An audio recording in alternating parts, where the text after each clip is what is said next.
maaso n'ogamba bw'oti obunnyonnyole ku bibungeesebwa nti waliwo abamu ku bannabyabufuzi naddala abava mu kibiina kya National Unity Platform abatakkirizibwa kugenda kugimu ku mikutu gya Buganda egya radio ne TV, and some people bakikuteekako that kiragiro kyo. True, how true is this? Si kituufu. Nze abagenda ku TV oba ku radio ez'Obwakabaka sinze mbalonda. Sirondangako ne mbagamba nti mutwaleyo Adamu Kunkuluno y'abayogera. Bo abaddukanya TV basalawo okusinziira ku mbeera. Ani gwe basobola okukyaza n'ani gwe batajja kukyaza. Enkola gye tulina mu Bwakabaka, ebitongole by'Obwakabaka tubiwa obwetengereze.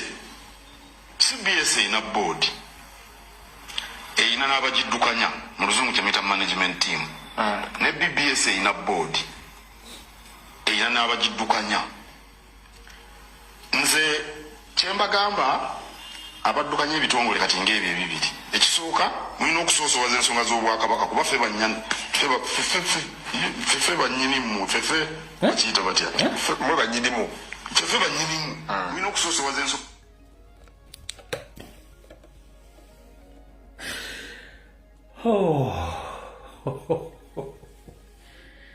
ebyo bisekerwa omanyi nabagambye we omuntu nga oli wakabano tobuula bingeri gye weeyo kyabule weeyiwa ez'abakadde noziyiwamu amanda emki embogo.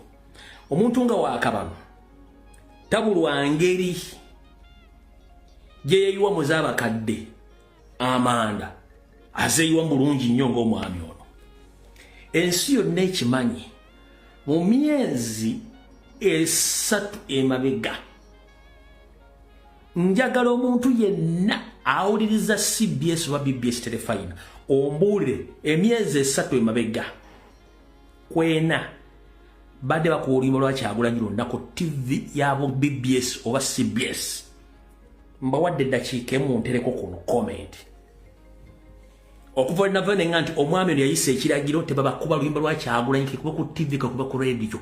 Njagala nange nti mu myezi 4 emabega abadde awuliza ennyimba za Kyagulanyi ku BBS oba ku CBS.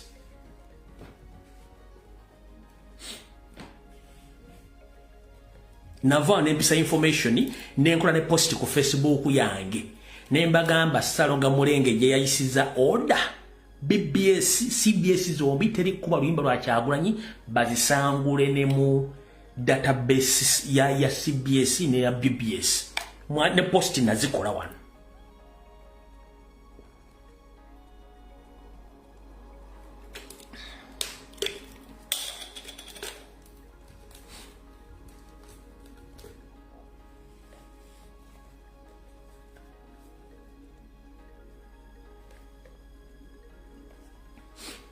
Mwenna mwaliko wano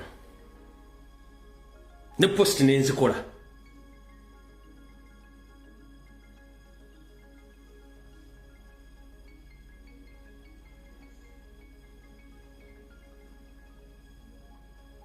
Kati ayogera ki? CBS ebitundu 5 ku buli 100 ya mayiga. BBS ebitundu 5 ku buli 100 ya mayiga. Kati wanagenda kwongera okuyiwa manda mu mbugu. Ulira ezikwata kabaka naki ensonga z'obuwanga n'ennono okukulaakulana kw'abantu mulina okufa ku bavubuka nadda wano idako wano wagambidde wano erina n'abagiddukanya mu luzungu kyemuyita management team, ne BBS erina board, erina n'abagiddukanya. Nze kyembagamba abaddukanya ebitongole kati ng'ebyo ebibiri. Ekisooka mulina okusoosowaza ensonga z'Obwakabaka kuba ffe bannyini ffe bannyinimu ffe bakiyita bati ffe bannannyinimu mukiyita batya ffe bannannyinimu ffe bannannyinimu bannakintu be bannakintu bannannyinimu. Kata togambye CBS tekwatako erina babbo oge ffe bannannyinimu bannannyinimu. Bino bigambo bibyo nkwata mu video zo omanyi nagego ojja kwogera video zo nzija kukwatamu gwe kenyi yogambye ffe bannannyinimu ffe bannakintu nannyinimu bakiyita batya gwe si byogedde Kankakudizeyo ayogere mu amagamaga. Bibyo bigambo byo. Era n'abagiddukanya.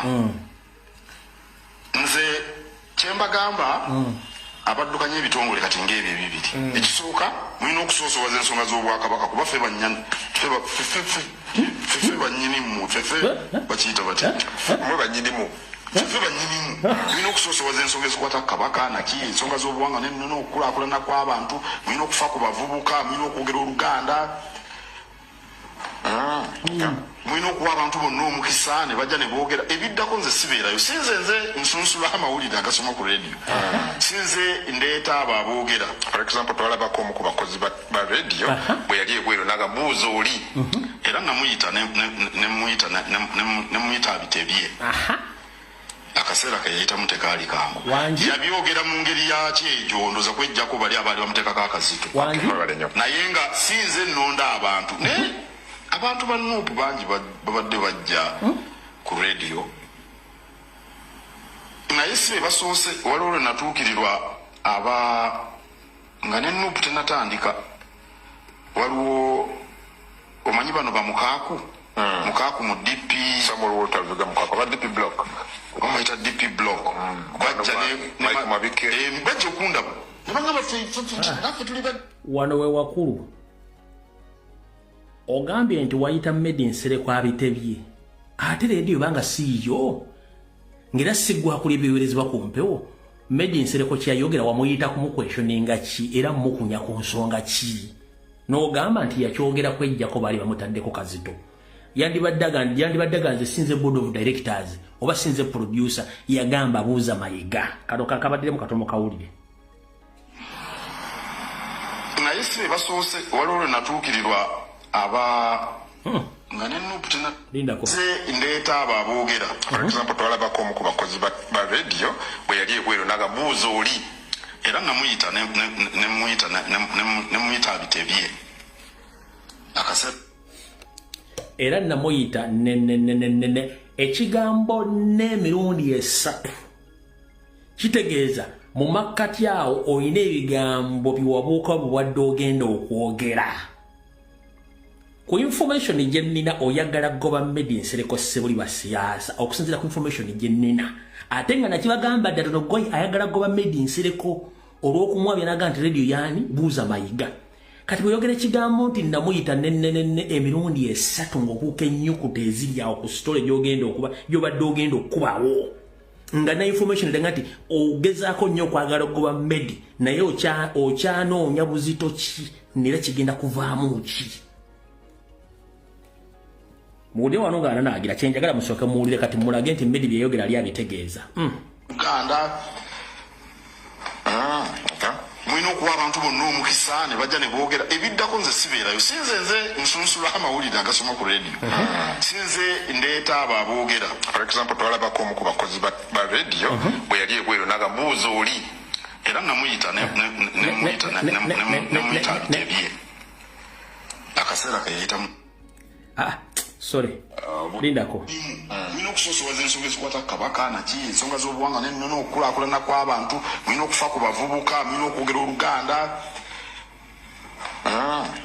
mulina okuwa abantu bonna omukisa ne bajja ne boogera ebiddako nze sibeerayo sinze nze nsunsula amawulire agasoma ku radio sinze ndeeta abo aboogera for example twalabako omu ku bakozi ba radio bwe yali ebweru n'agabuuza oli era namuyita nemuyita abitebye akaseera ke yayitamu tekaali kangu yabyogera mu ngeri yakyo egyo akaseera kayitamu tekaali kangu ekyo kyembadde njagala akaseera ke yayitamu tekaali namuyita akaseera ke yayitamu tekaali kangu isomo ekyo gyennendalaga nti oyagala mugoba naye okyagezesa maanyi Media Nsereko alina maanyi ki influence kira bumugoba kiki ekigwawo kyokyagezesa bwoti kati bandisebe nabanyabo kano ke katambi omanyi tuyaffe tubeera nabyo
Radio Yange.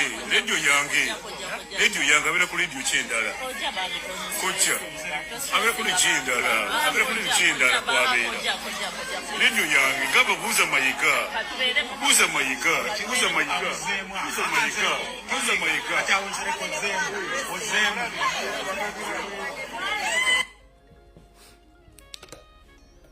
Nsere kuyadda mbuuza mayiga emirundi egi. Golowooza a senior journalist kukira ku level ya Nsereko yandibadde addamu nti buuza mayiga emirundi ena ng'obuzaabuza abantu oyagala abantu bategeere yandibadde Nsereko aga buuza mayiga radio yange era ali gwe confirming ati yasanga akaseera akazibu information gye ndaga oyagala goba Nsereko naye okyaweeyinga buzito bwa Nsereko azitowa atya singa avako CBS bagenda tugamba ki biche bigenda okwogerwa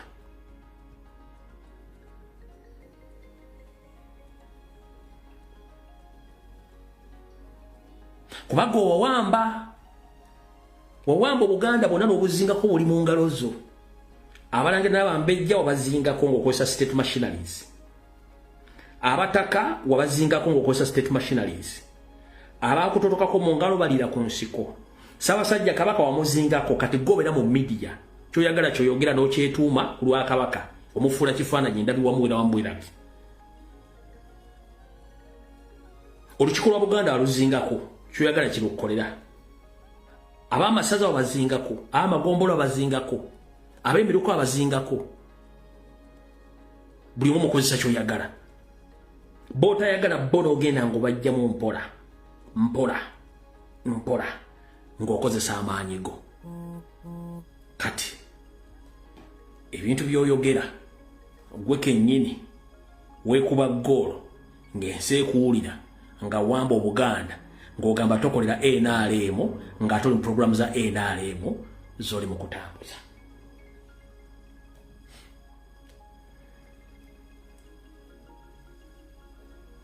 wagenze maaso n'ogerega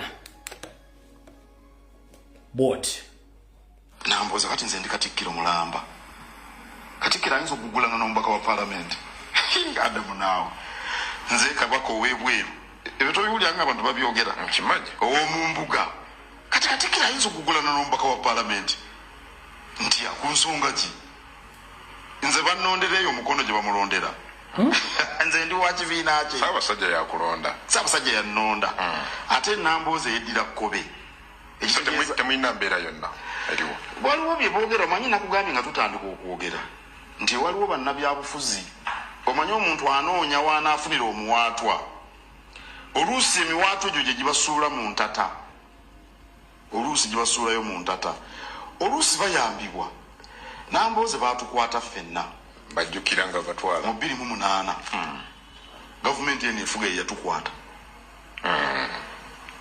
ne batukunza ne tubonaabonera eyo mu bugwanjuba bwa Uganda ebitalojjeka wasoma ekitabo King on the Throne kye nawandiika wangi wakisoma Adamu ndo mwirufu sinaba kukimalayo oba oyinza okumboza bye sinnamalayo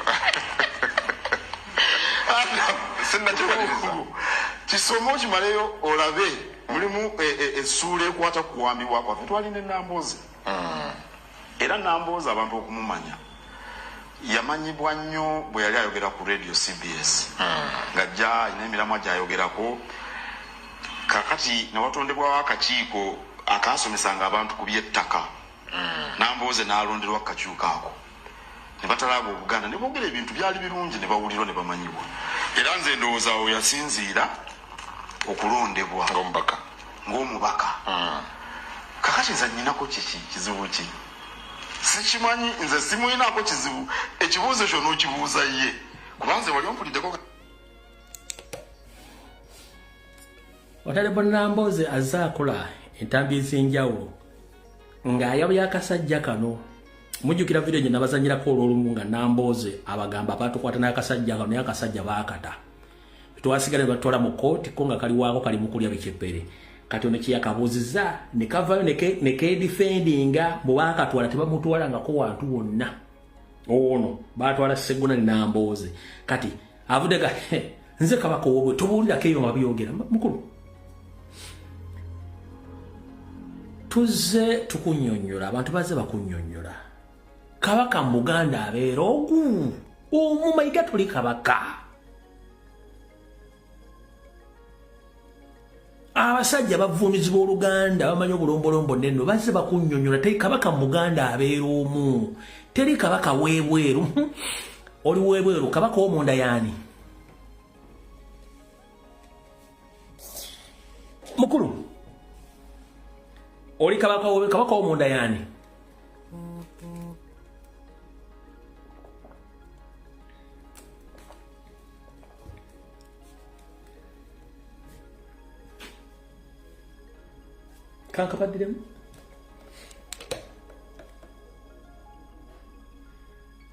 kankabaddiremu wano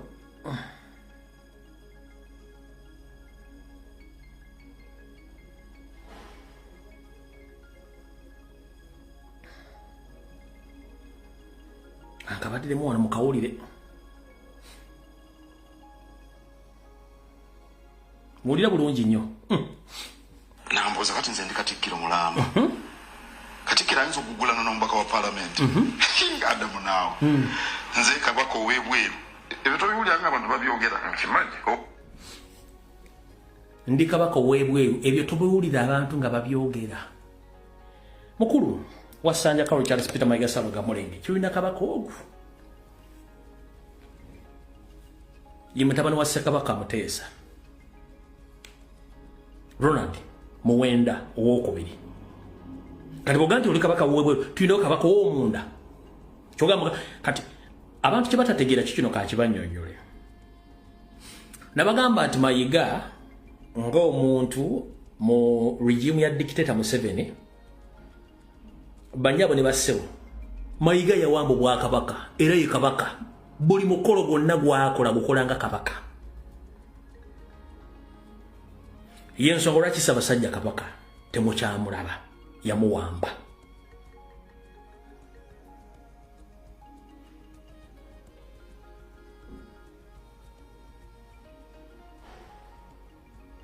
kino muyinza okuwulira nga abawulira ekintu kipya Mayiga yawamba Ssaabasajja Kabaka ng'amuwambisa magye ga Museveni ku biragiro bya Salimu Sale yensonga lwaki atambula n'omusimbu nga lubuga we Agnes Nabaloga njagala obuliro Katikkiro mbukyanga lubanga lwa mini abeera nga Mayiga ng'abeera ku media 24/7 ng'agezaako nnyo okubuulira ensi nga bw'ali Katikkiro wa Buganda buli kimu akikola Kabaka baamuwamba musajja tuye waggulako n'atambulako n'afuluma n'agenda baamuwamba tebakyamukizadde okujja Emmengo wadde okubaako statement gy'akola tobula wano kaseera abeera mu media ekifaananyi kyasiigira eggwanga ye waali Kabaka takyalina mugaso Muganda ye waali nga bwewagenda nti Kabaka ow'ebweru kamala byonna mukitegeera kansooke nkusigira ekifaananyi mukitegeere bulungi nnyo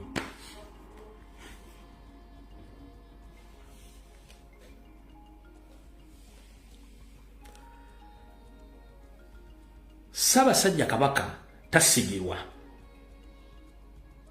era buli muntu ajja mu Buganda aba ayagala kusinkana Ssaabasajja Kabaka nebe kuba kusalawo nsonga ya Simba mu Buganda Ssaabasajja Kabaka yalina okukola ki yalina ogisalawo wabula bano bakwata Ssaabasajja Kabaka ne bamukola buli kikolobero kyonna ekikolebwa ku muntu ne bewambi n'obuyinza ne babuwamba nabaga Ssaabasajja Kabaka omutwala e Namibia bamutwalayo ng'enkomekerero gye yali erina okubeera ne mumugjayo ku kifuba nga bamukolera dda program okumulangirira nti Ssaabasajja Kabaka yava ku mulamwa ompulira bulungi nnyo omwami ono neyeewa endagaano ya myaka 10 nga bali ne Agnes Nabaloga ne bajjako Kabaka Powers of Anthony mwenna abantu bamanyi ye muntu okubanga okiikirirwa munnamateeka nga tokyalina buyinza buli kyonna munnamateeka ekintu kyolina okukola yakikkolera nga tokyalina buyinza oba omuwadde buli kintu kyonna oba bank transaction or anything concerning with your right lawyer yabagirina Ssaabasajja Kabaka bamuggyako all his personal rights Mayiga Sarah Gakere Agnes Nabaloga David Wasajja Kiwalabe Malere ne John Katende bamuggyako his personal rights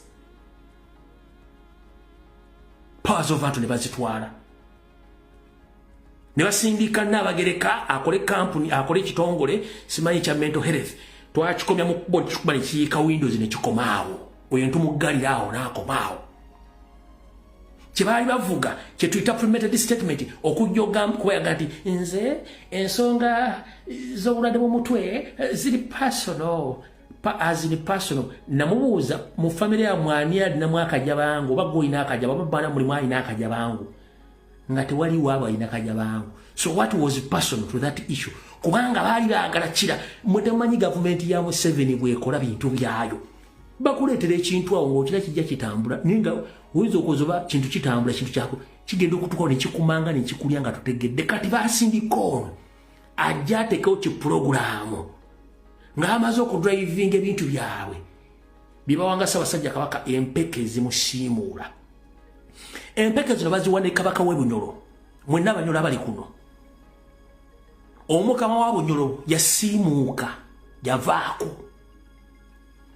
era Prime Minister wa Bunyoro kati yafuye komando waayo n'abataka bonna yabagoba era ekiri e Bunyoro kitokota si kisaanikire the same system ey'e Bunyoro lwakuba tufe twagibuka bagana tusobola okwogera Kabaka Bunyoro bamusiimula Windows laptop nkalu kati bali bagala okukola Ssaabasajja Kabaka bamuwa amalagala agamusiimula obwongo lwakuba agamwanga jjaje mwanga yagamira bano balowooza ne bagawaye ika video nchakalina yirwachimba obudde tukyalina mayinza enjala balaga ebintu bino nga biriko bwino kamalo kati nkola kaka sibyange bimbula bino no mwaka yivu. I'm honored to stand before you today on behalf of the Kingdom of Buganda under the Ministry of Social Services and the Office of the Nabagereka to speak about the importance of Nabagereka Mental Health Initiative and awareness campaign in as far as that is concerned. This campaign, originating from the heart of the Office of the Nabagereka, holds profound significance for the Kingdom of Uganda. As we launch our inaugural mental health awareness campaign, which is themed Shine a Light, Eliminating Mental Health, we shine a spotlight on mental health issues in Uganda. Therefore, today marks a significant milestone in our journey towards fostering holistic well-being and empowerment within our communities. For me, this cause is deeply personal. Throughout my journey, I have witnessed firsthand the profound impact that mental health challenges can have on individuals. For me, it's kind of personal. Because first of the challenges, personal, what went wrong with that program? Abafere boogera oluzungu, abafere bambala bulungi nnyo, omufere asobola okuteeka omukolo gwa $1,000,000 ng'agenda kufera akawumbi kamu. nkiddamu omufere asobola okuteeka omukolo gwa milioni 10 naye nga tageti ye yakufuna akawumbi kamu okuva mu mugolo abagenda okujja bafere abagenda okujja kugo omukolo kati yono kyekyatuuka ku projekiti eno bwe namala ogikuba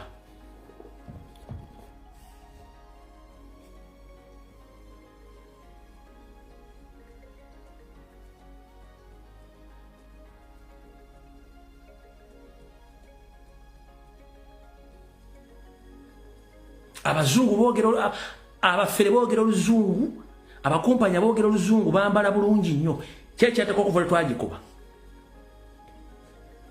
kanka baddire omanyi mwagala kuseka omanyi mwagala nnyo ebyonooneso kyokufuna ebintu byamakulu mwagala nnyo ebyonoonesi kanka baddiremu bombuuza ekiri personal ani yagwa eddalo ewammwe ng'omwali mukolera program ogende it's a bit personal kanka baddiremu before you today on behalf of the Kingdom of Buganda under the Ministry of Social Services and the Office of the Nabagereka to speak about the importance of Nabagereka Mental Health Initiative and awareness campaign in as far as that is concerned. This campaign originating from the heart of the office of the Nabagereka holds profound significance for the Kingdom of Buganda. As we launch our inaugural mental health awareness campaign, which is themed Shine a Light, Eliminating Mental Health, we shine a spotlight on mental health issues in Uganda. Therefore, today marks a significant milestone in our journey towards fostering holistic well-being and empowerment within our communities. For me, this cause is deeply personal. Throughout my journey, I have witnessed firsthand the profound impact that mental health challenges can have on individuals. For her, kululwe asinkanye ekintu ekiri personal ate nga kiri first hand. Kiri personal. Sanga lyambogo ye yayika Windows. Tata yayika Windows, mama wani yayika Windows mu project gye wali okola. Kati bukyanga tugikuberera oddawa. Ati temuyina nsonyi muizo okudda mune mugikola nga mu challenge nga byenjogera wano. Kumwe mba maite temwakaza mulinga abasazi bebyayiko kkubo. Muizo okudda mune mugizuukuze essaawa zino. Olw'okuba njogeddeko. Kati kyekyali ekigendererwa ekyo. Kati Mayiga bw'amala okujjako Ssaabasajja Kabaka naye bane bamya myaka 10 bamujjako Powers of Anthony Powers of Anthony kati nga kyonna kye baagala okulaga public essaawa zino nti teri asobola kugamba Mayiga nti va ku Bwakatikkiro kubanga Mayiga ajja bagamba kati omuntu gwe twagamba nti yakyalako omuntu yakyalako oba omuntu yayiika Windows byayogera byonna muyinza obikkiriza nga yayiika Windows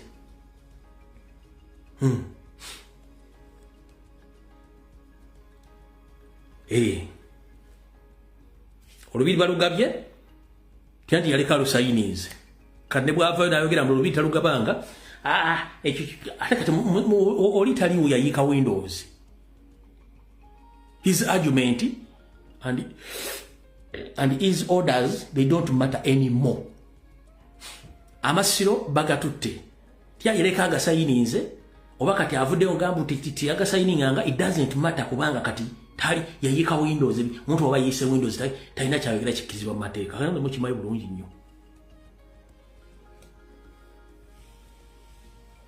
Kati kyekyali ekigendera kyabwe kyova olaba nti bwe twabasuuza Kabaka okudda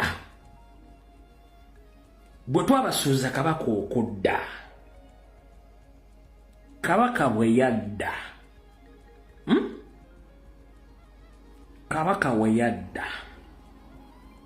we waavu obuzibu buno No, linda apoto kiddamu. Kankiddemu.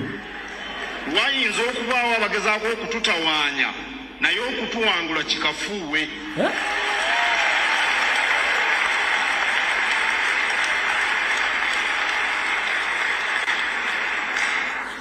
Era mbasaba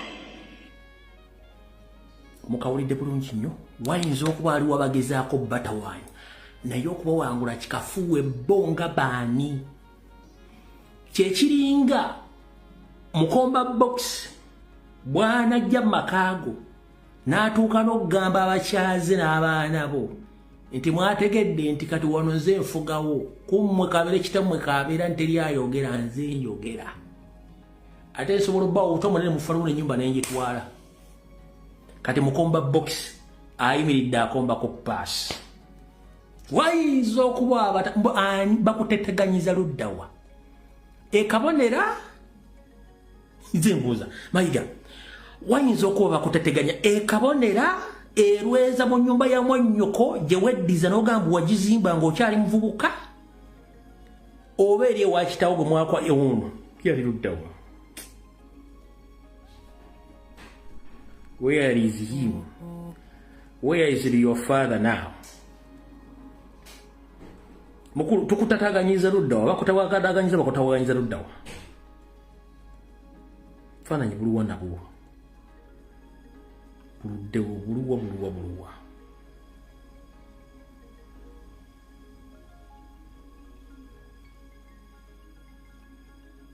Meka nakasajja kalogo lumu kayinza okuloga ebintu ebiva mu ssimu no nga tomanyi n'obinoonya nga tobiraba. Naye kamala obinoonya no mpola atubuulize bwe tumuteganyiza. Unfortunately nga biri mu ssimu eri endala. Naye wano enjagala omubuuza nga tukuteganyiza luddawa. Ekabonera erweza luddawa. Luddawa gye tutugeza okutawaanyiza. Tata waka aluwayo. Why? Wano wetugenda okutawaanyiza wane wamwe wano. Wetugenda okutataaganyiza awo. Wetugenda okutawaanyiza awo.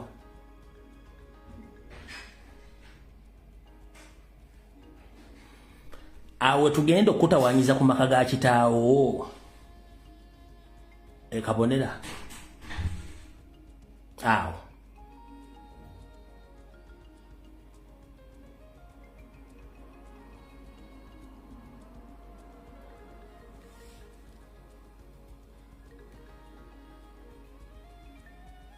So ebiseera ebisinga bw'obanga oyogera ebigambo mukulu ng'ozze mu kamera weegendereze nnyo kubanga Abaganda tuli bakoowu nnyo, ate Abaganda tukwata mu bigambo by'omuntu by'aba ayogedde. Ebigambo bye byogera nga tumaze okusuuza Ssaabasajja Kabaka era wajja mu kyaki ng'oluma n'emba.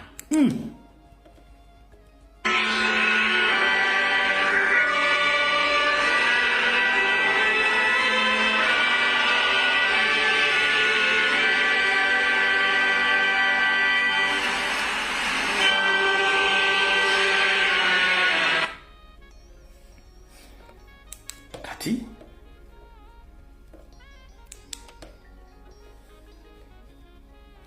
ebigambo bye muwulidde bigambo bitukuvu eri buli Muganda yenna na buli muntu yenna.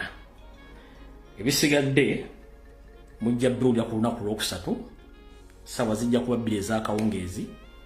Omukama bankuumire nga mwongera okusabira Ssaabasajja Kabaka n'okusabira Buganda. Wabula temwerabira tugenda mu kaseera ak'akazigizigi mu Buganda ne mu Uganda. Kiddamu olw'ennaku z'omwezi 29 ezakonka ku mwezi oyo ogw'omwenda, mbabuulira tugenda mu kaseera ak'akazigizigi. Lwaki kaakazigizigi? Kankunnyonnyole mu ddakiika 5.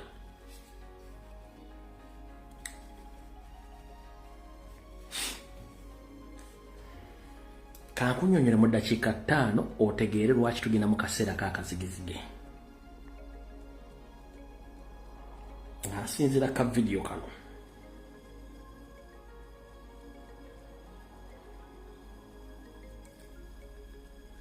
njagala uliza ka video kano bulungi nnyo ono Pilato bali bamujjako interview njagala osinzire ka video kano otegere nti Uganda egenda mu kaseera akakazigizigi ka video kano kakadde muko ono Pilato nga bamujjako interview.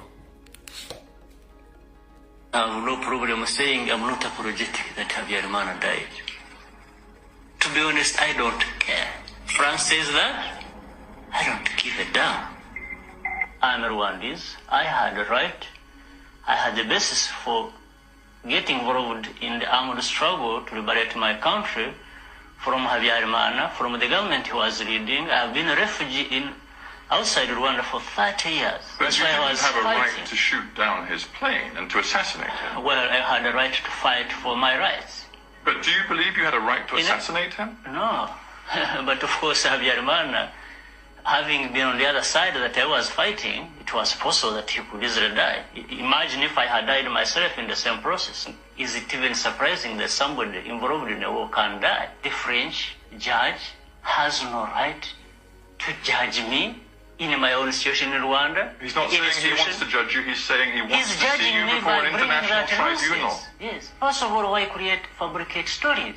I say that Rwanda cannot is move on This is until the real responsibility for the assassination of the president of your country First in of all- 1994 is established. No. To First of all, establish this it, you need Yes, a the trial. other aspect then is that one. First of all, I'm not responsible for Habyarimana's death, and I don't care. I wasn't responsible for his security. He wasn't responsible for mine either. And he wouldn't have cared if I had died. I don't care that it happened to him. I was fighting that government. The government that made me a refugee for all those years, for which I had a right to fight back. And the judge wants to ask me why. But my question was There is simply no this: responsibility. how can Rwanda It is move all on nonsense. and move forward until the It truth is has been moving on. established? It is moving on, irrespective of not knowing who killed Habyarimana, because it is not such a big problem as it is a problem for Rwanda to have lost 1 million people in a genocide in which France is indicted and this judge is silent about. So France, Bruegel, have no right whatsoever to be making such a nonsense of our situation. And our people in Rwanda are making headway, they are rebuilding their lives, they are moving forward, I'm their leader, they elected me, and it is nonsense.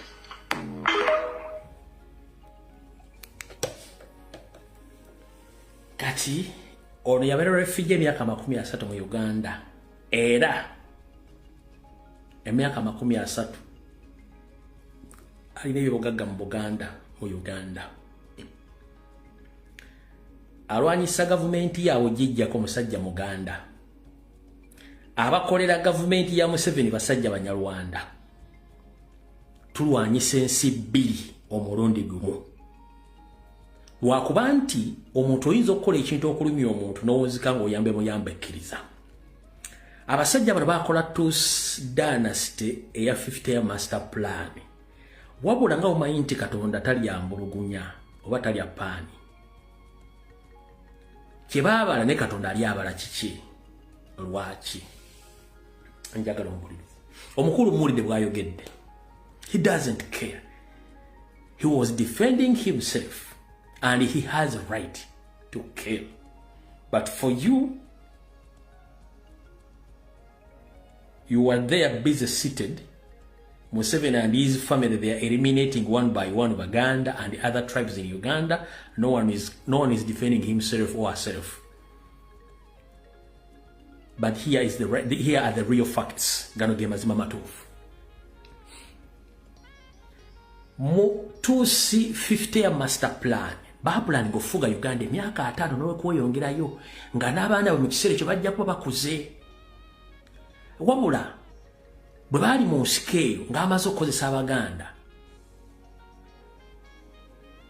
baatuna bagamba nti nze bwe nfugaga ebbanga lino gwogenda okujja ofuga lino gwogenda okujja ofuga liri batwalirize ekintu kino bwe batyo olw'okuba nti Katonda musajja mugezi nnyo yabadde ebbali bole bakulembeza sitaani mayi sitaani bw'alaba ayidde gwagoberera Museveni ne banne yeke nyini Museveni azatu yambako okujja Mutusi dynasty empola buli muntu yenna gwe yali aplanize okufuga ku Uganda kenyini amwettidde amwejjirawo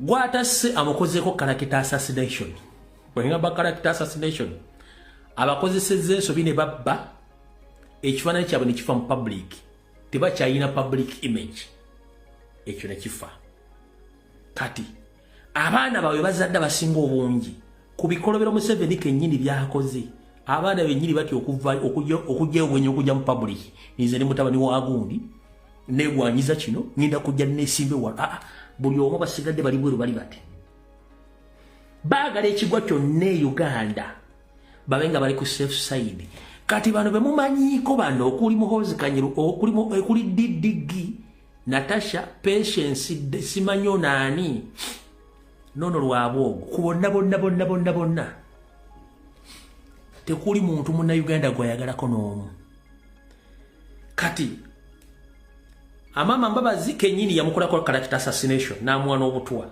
yo damage ya character publicly mama Mbabazi tasobola kuyimira wantu na bibera afuna obulwadde emitwalo 10 samu kuteesa wano mwategedde wano buchuduleni bwazze wano oyo ne yawedde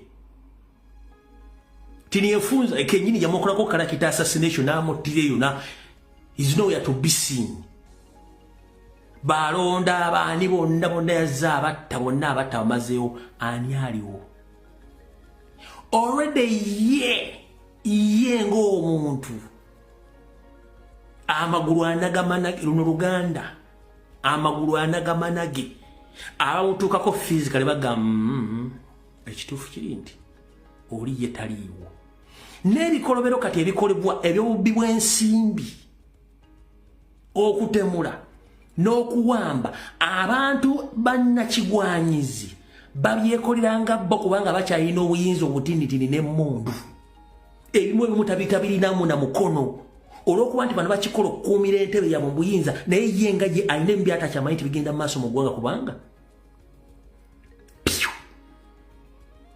kati already batestinga amazzi ne bagamba oli Salimu Sale talina waasobola kuyita Didigi talina waasobola kuyita ani agenda okujja kyobola bagala kulekawo kino ekifaananyi ky'ono kibeerewo mpaka naye ekifaananyi ekyo buyinza okukera kubulira nga tekivudde mu buli kiki ekigenda okuddako batuuza meeting after meeting what is next ekyo temukimanyi wabula mulimu eno simanyi mulimu kunywa bunywi bbiya temusobola nakulowoozaako kigenda kuddako mu ggwanga eryo kulw'okusuba nabaga abasajja bapulaninga okujja abantu 8 nga bano bakimanyi tebasobola okuyimira mu public baga nti bannayuganda kino kyekiriwo baagala kuleka nga agamba nfanabo amanya nagabasomedde nga baddiremu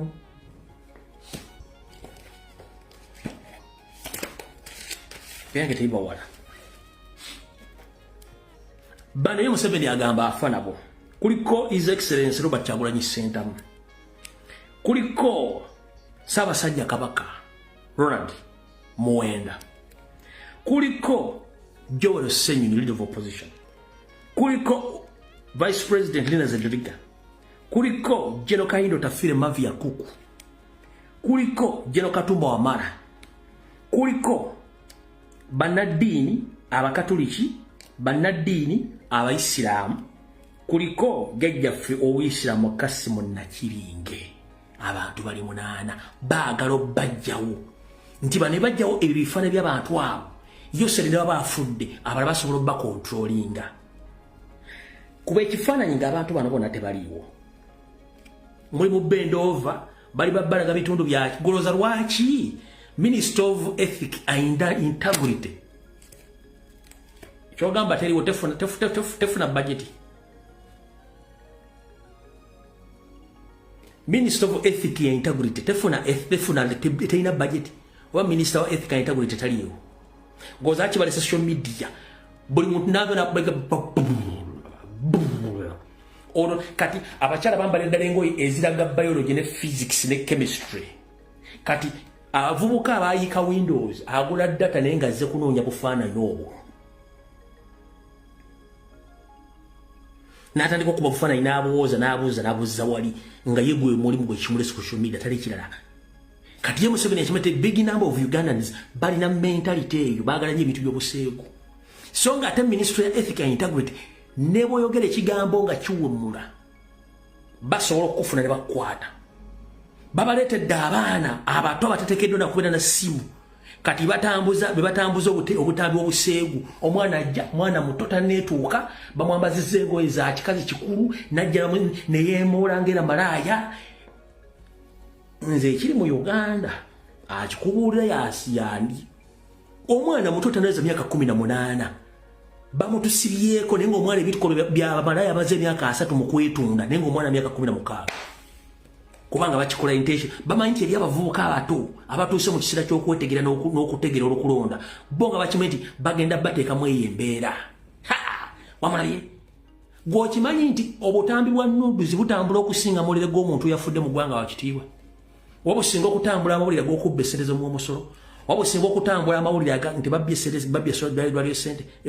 z'eddwaliro oba oluguudo balwa kubanga bakimanyi waliwo generation nga yo erimu ekyo bagiseetingidde ekino omuntu akitegeera kati bo bye baagala okukola ebyo. Ovubuka n'akwata essimu ekigambo ku kisosepa ku kise ng'awe mulabu w'emmuzi teri yadde yamu sanctioning teri wadde munnamateeka yataddeyo musango nti okuwemula kususse bawemula mu lulimi Luganda. Mind you teri kabeere Musoga awemula mu Luganda, kabeere Munyankole awemula mu Luganda, kabeere Munyarwanda awemula mu Luganda. Wawuliddeyo Mayiga ng'akondeminga ebikola by'okuwemula ku social media nga bakozesa olulimi lwaffe Oluganda.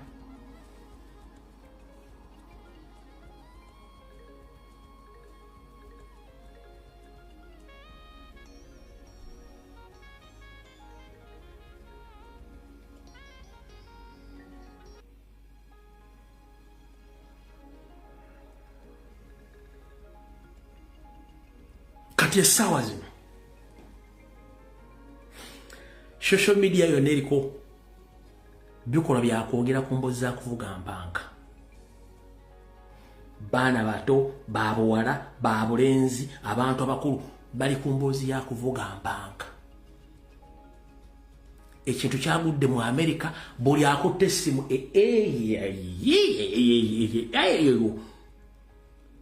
naye nga national matters tebasobola zoogerako. Kitwale nti omwana w'obulenzi alina essimu ebintu bino abiraba ajja kwagala okumanya ebintu bino byebiki bikola bitya. Kitwale nti bamalaaya batadde ku social media abalaga ebitundu by'ebyekyama n'okwambala engoye zisimi through. Muwala w'alina essimu teenage ayagala okukola ekintu ekyo bakikola batya okufuna fame. Bw'otakikondeminga omwana wajja kugwa mu katego ke kamu n'osigaza omwana. Jjukira omwana w'omuddugavu omwana yenna kuva ku myaka 10 kutuuka ku myaka 18 abaana abo bali experimental baagala nnyo okuzuula ekintu kino kikola kitya but nobody cares. Minister of Ethics and Integrity, Uganda Communications Commission, they don't care kubanga kibaagala mu kibabazimba mubeere ku ekyo. Kuno kuliko abantu nga bo bukuumula teri abakwata teri wadde amuvunaana kubanga kibaagala.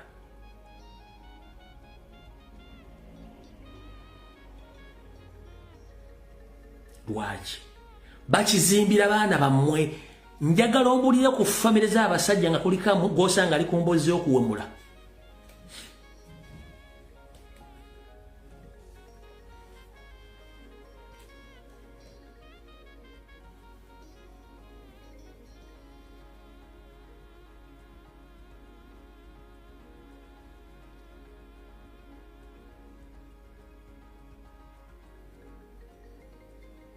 Njagala ombulireyo.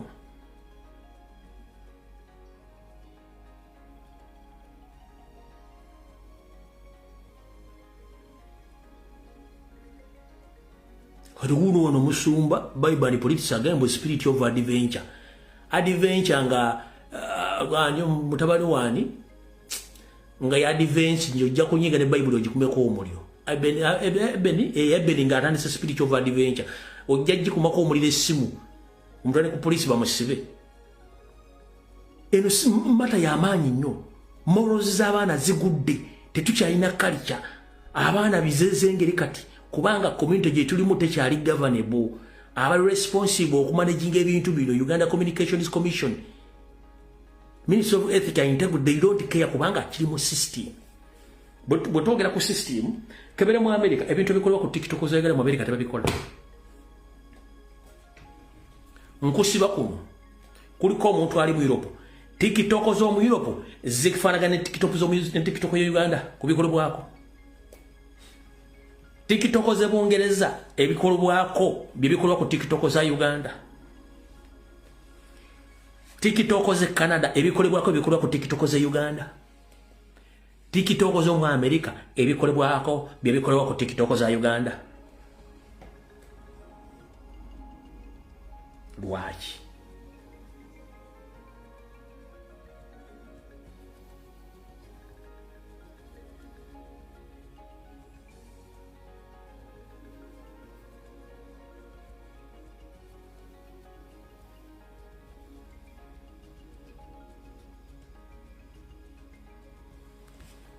ne bakwatira abaana basatu nga bagufudde mugano gwakuwemula ng'ekibatwala mu kkomera kusiwemula toyinza kuddamu kusanga muntu yenna ng'awemula ku social media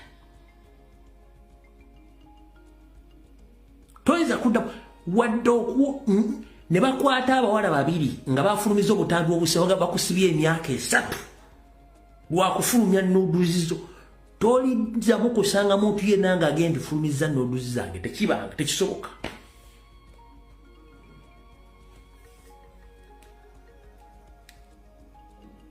kubanga system bagitadde oli katoli wayagala okutrendinga just ye recordinga mu video 2-3 ng'abota olinga bamugamba no awokutte ffe tugenda kuvunaana just wekaze ng'omusazi oyo yayiko kuboge nti mwana bimutya mbongeremu yenzo ligino waliwo agamba waliwo aluleeta kubanga bo kye baagala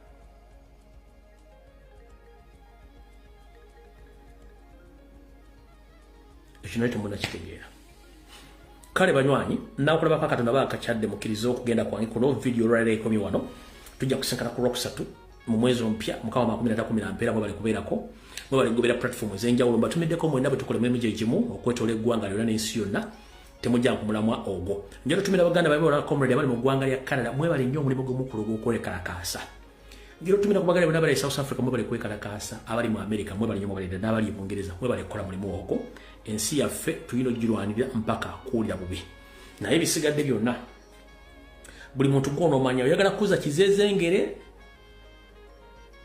sula omuggo oyonoona omwana bw'oba oyagala omwana wawase oba afumbibwe muteeketeeke mulungi bw'oba oyagala ayinga embuvuzi b'empanka muleke abeere mu bintu by'okuvuga empanka ojja kubula omuzzukulu